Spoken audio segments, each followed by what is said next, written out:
सातारा जिल्ह्यातील फलटणमधील बाणगंगा नदीच्या पाणीपातळीमध्ये देखील वाढ झालेली आहे। सस्तेवाडी फलटण रस्त्यावरती पुलावरून सध्या पाणी वाहत असल्याने हा पूल वाहतुकीसाठी बंद करण्यात आलेला आहे। अनेक ठिकाणी शेतामध्ये देखील पाणी शिरल्यामुळे शेतकऱ्यांचं मोठं नुकसान झालेलं आहे। काही घरांमध्ये देखील पाणी शिरलेलं आहे आणि त्यामुळे अनेकांच्या घरांचं देखील नुकसान झालेलं आहे। सातारा जिल्ह्यामध्ये गेल्या 2 दिवसांपासून मुसळधार पाऊस कोसळत आहे।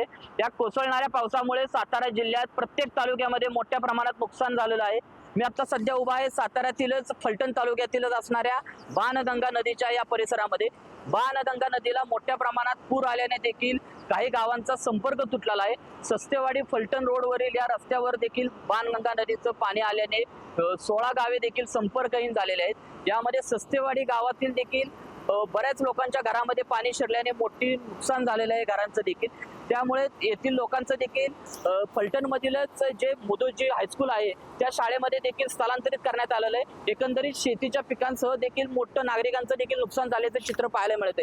एकंदरीतच इतिहासात पहिल्यांदाच बघायला गेलं तर फलटण असेल, मान असेल, खटाव असेल या तालुक्यांमध्ये मोठ्या प्रमाणात पाऊस कोसळताना आपल्याला पाहायला मिळते।